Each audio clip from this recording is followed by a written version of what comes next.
The house on Cedar Street had always been a monument to my sister, Elena.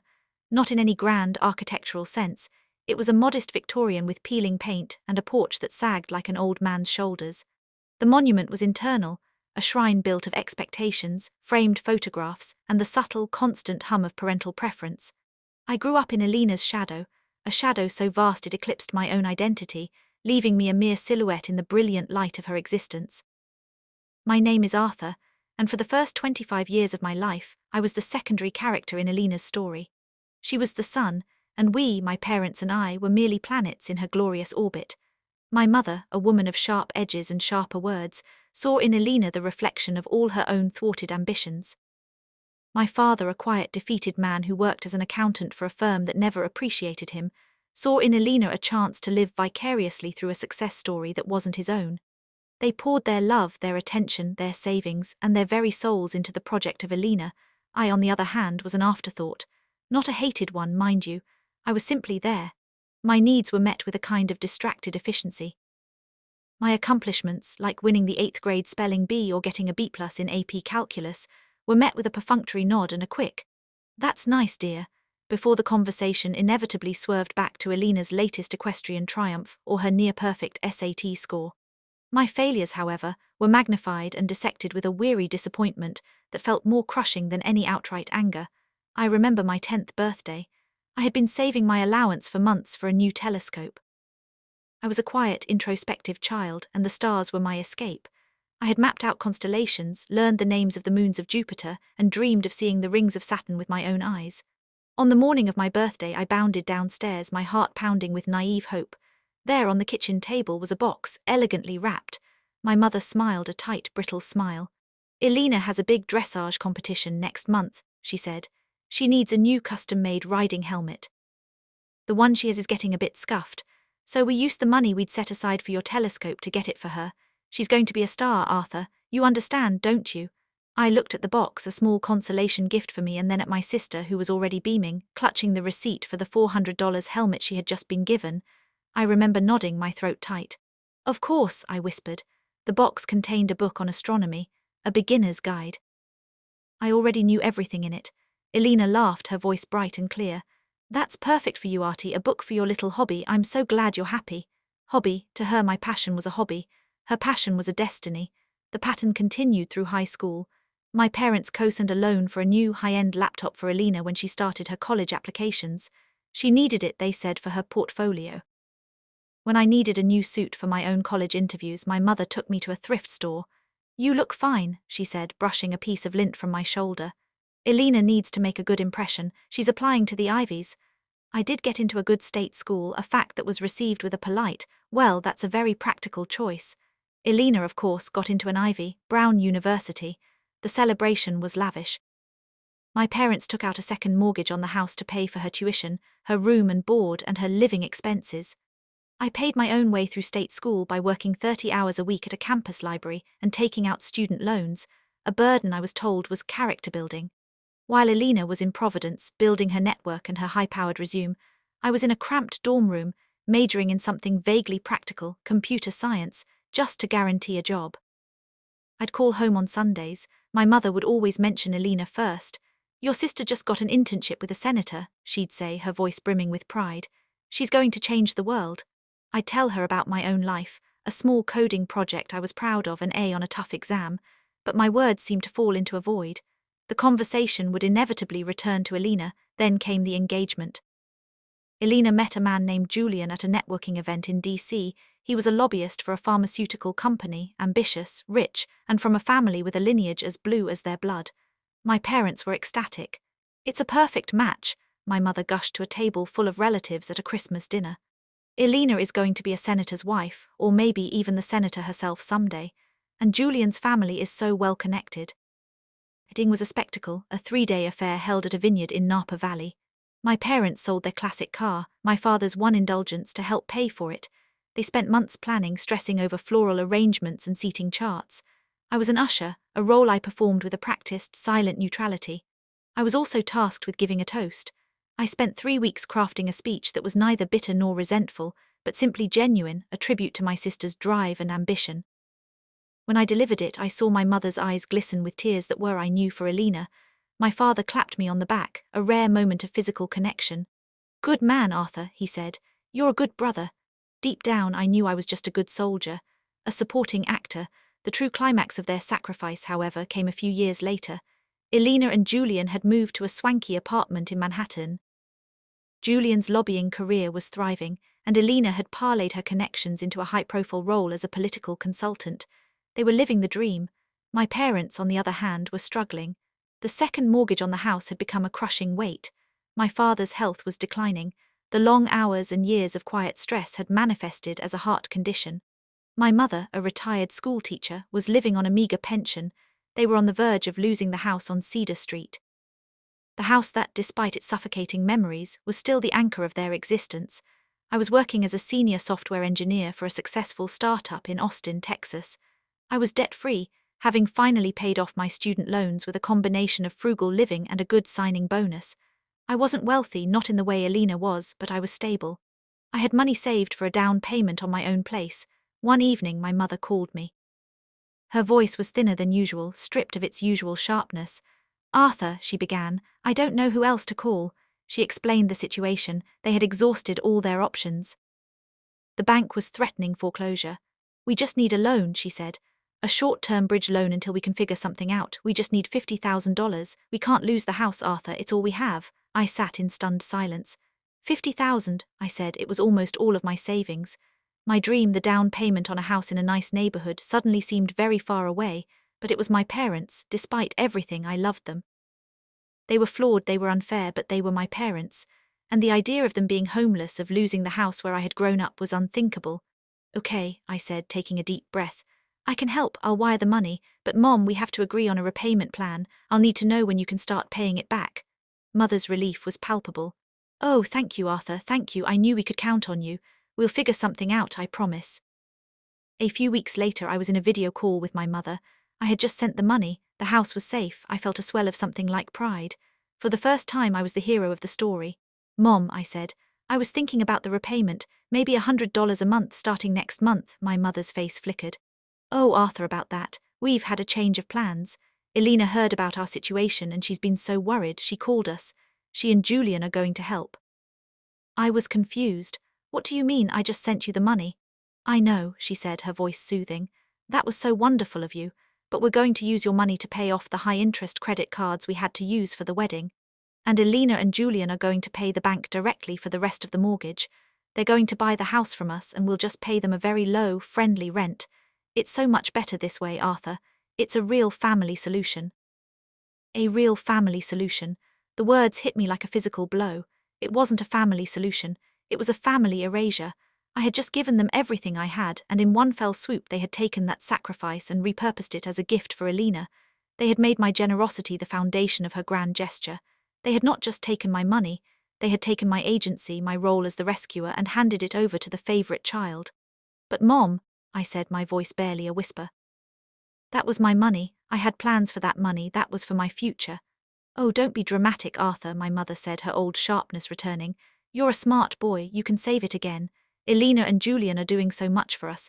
They're going to let us live here for the rest of our lives. It's a wonderful thing they're doing. You should be happy for us, for your sister. She's so incredibly generous." The word was obscene. I saw it all then, laid out with horrific clarity. The house on Cedar Street, the permanent monument, was going to be permanently Elena's. My parents had not just preferred her all their lives, they had finally officially bequeathed my future to her as well. I had been the tool they used to get the necessary cash, and Elena had been the savior who, with her husband's money, had come to the rescue. My sacrifice didn't exist. It had been swallowed whole by the myth of Elena's benevolence. I disconnected the call. I didn't say goodbye. My vision was blurry with a mixture of rage and a profound, heart-shattering grief. I had just been a pawn in a game I didn't even know I was playing. The chessboard had been set my entire life, and the queen had always been Elena. I was just a disposable piece, sacrificed so the king and queen could make a stronger move. I was done. For the first time in my life, I was truly, utterly done with my family. I cut them off. Cold turkey. I changed my number, blocked their emails and social media accounts. I retreated into my work and into myself. My friends, a small circle of fellow developers and transplants, noticed the change, but I dismissed their concern. "Just family stuff," I'd say. Nothing to worry about. I worked obsessively. The startup, which had been struggling, had a breakthrough. I was a key part of the team that developed a new revolutionary encryption algorithm. It was snapped up by a major tech company, and the buyout made me a wealthy man. Not just comfortable, but genuinely independently wealthy. The money from the buyout was far more than I would have ever made as a regular engineer. It was a sum that could buy a dozen houses. I bought a sleek modern apartment in downtown Austin with floor-to-ceiling windows that looked out over the city. I bought a vintage sports car, a hobby I'd always dreamed of but never indulged. I dated. I traveled. I filled my life with the trappings of success, but I kept a core of myself sealed off, isolated. I had created my own world, one that was orderly, successful, and devoid of the chaotic, soul-destroying dynamic of my birth family. Occasionally, I would receive an email from an old, blocked alias account. My mother's words, always the same. "Arthur, we're so worried about you. Why are you doing this to us? Elena is so upset. She and Julian are doing such wonderful things. You don't understand how much you're hurting us. Let's be a family again." Family, the word had become a joke to me, but my silence was complete. Time passed. 5 years, then 10. The tech world moved on and I took early retirement. I spent my days reading, working on open source projects, and taking long walks along the Colorado River. I had filled my life with a quiet, self-sufficient peace. I had accepted that the family I had grown up with was a closed chapter. Then one Tuesday afternoon, the idyll shattered. I was on my laptop, scrolling through my news feed. A headline from a financial news website caught my eye, a picture accompanying it sending a jolt of ice through my veins. Billionaire lobbyist Julian Sterling and wife Elena under investigation in insider trading and securities fraud scheme. Heart stopped. My mind raced.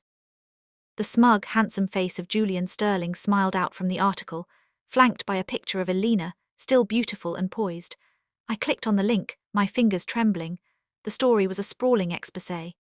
Julian Sterling and several of his associates at a powerful lobbying firm had been running a massive insider trading ring. They had been using their political connections to gain access to confidential information about upcoming legislation, regulatory changes, and company mergers. Elena, as his wife and partner, was not just a passive participant. She was a key player, having used her own network of political consultants to gather information and her skills to manage the complex financial shell corporations used to launder the money. The numbers were astronomical. We're talking tens of millions of dollars in illicit profits. The article detailed their lavish lifestyle, the penthouse in Manhattan, the private jets, the vacation homes in the Hamptons and Aspen. It was all built on a house of cards. Geez, I said out loud, the word a hollow echo in my empty, silent apartment. The sheer scale of their crime was staggering. I started looking for more information, devouring every article, every legal analysis, every opinion piece. Elena and Julian had been arrested at their Manhattan penthouse. Bail was set at an exorbitant sum, a few million each, a chillingly high amount that reflected both their wealth and the severity of their crimes. Julian's family, the old money blue bloods, distanced themselves immediately, issuing a terse statement that they were shocked and saddened and would not be providing any financial support. The trial was a media circus. The prosecutors were relentless, presenting a mountain of evidence: emails, wiretapped phone calls, financial records, and testimony from junior associates eager to save their own skins. Elena's carefully constructed image as a political wunderkind and power wife crumbled into dust. In the courtroom, she looked diminished, her designer suits and confident smile replaced by a pallid, haunted expression. The guilt was never truly in question. The evidence was overwhelming. The jury returned a verdict in a little over a week. Guilty on all counts. Julian Sterling was sentenced to 25 years in federal prison. Elena was sentenced to 15. The judge, a stern-faced woman with a reputation for harsh sentences in financial crimes, told Elena that her callous and greedy actions had undermined the very foundations of the American economy and the trust of the public. Years, her life, her reputation, her freedom, all gone, but the story wasn't over. The judge also ordered a massive restitution and asset forfeiture. The government seized all of their assets: the penthouse, the vacation homes, the private jets, the luxury cars, the bank accounts, the stocks and bonds. Everything. They were wiped out. Completely. And then the final bitter twist: the house on Cedar Street, the one Elena had bought from my parents, the one I had unwittingly financed. The lawyers for the government discovered that the deed was in Elena's name. It wasn't part of some clever tax avoidance strategy. It was just her property. So the government seized that too. My parents, in their late 70s, were suddenly homeless. The house that had been their anchor, their pride, and their ultimate monument to Elena was gone. They had been given an eviction notice by the US Marshals. The press, always hungry for more salacious details of the Sterling scandal, reported on the eviction of the agging parents of the disgraced political consultant. It was a cruel, final indignity. I sat in my apartment, staring out at the city skyline, the news article still glowing on my screen. The world outside was bathed in the warm, amber light of a Texas sunset. Inside, I was a whirlwind of conflicting emotions. There was no satisfaction in this. That's not how it felt. I had spent years fantasizing about some cosmic justice, a moment where my parents would finally see the truth about their golden child. But this wasn't a satisfying comeuppance. This was a tragedy, a slow-motion car crash that had finally reached its devastating conclusion. My sister, the brilliant, ambitious, favorite child, was going to prison for a decade and a half. Her husband, the golden boy, was gone for 25 years. My parents, who had given her everything, were stripped of their final security, their home, because of her. And I was sitting on a pile of money I had made on my own, a fortune built in the anonymity of a world they never cared to understand. The silence in my apartment was suddenly oppressive. The solitude I had carefully cultivated for a decade felt less like peace and more like isolation. The ghosts of Cedar Street had followed me to Texas. They were in the headlines, in the clicking of the news anchor's voice, in the fading sunset that painted the sky in shades of orange and red, a color that looked disturbingly like the dying embers of a fire. The first contact was a letter, a thick, creamy envelope embossed with my father's old law firm letterhead. It was addressed to me in my father's shaky, once-elegant handwriting. My heart hammered as I opened it. Inside was a letter from him, written in his own hand. "Dearest Arthur," it began. "I am writing this on my computer at the public library. We are staying in a cheap motel on the outskirts of the city. Our social worker is trying to help us find a more permanent solution, but it's difficult at our age. There is so much I need to tell you, so much I need to apologize for. I have been a coward, Arthur. I see that now. I saw it then too, but I was too weak to do anything about it. I let your mother's enthusiasm for Elena shape our lives and most grievously our treatment of you. You were our son, a good, strong, smart man, and we failed you. We used you. We took your money and your love and we gave it to her. We built a whole world around her and we made you live in its margins. I don't expect your forgiveness. I know I don't deserve it, but I am asking for a chance. Your mother is broken, Arthur. Her world has collapsed. She needs me and I need you to know the truth. She knows you are the one who helped us. She knows she doesn't deserve your help either, but we have no one else. Please, Arthur, we are not asking for your money. I know that must sound absurd. We are just asking for you, for a part of your life. Please give us one chance to know you, to be your parents the way we should have been from the start. All my love, Dad." I read the letter 3 times. The words were a strange balm on a wound I had long since thought had healed. The admission of guilt, the acknowledgement of the injustice, it was something I had never,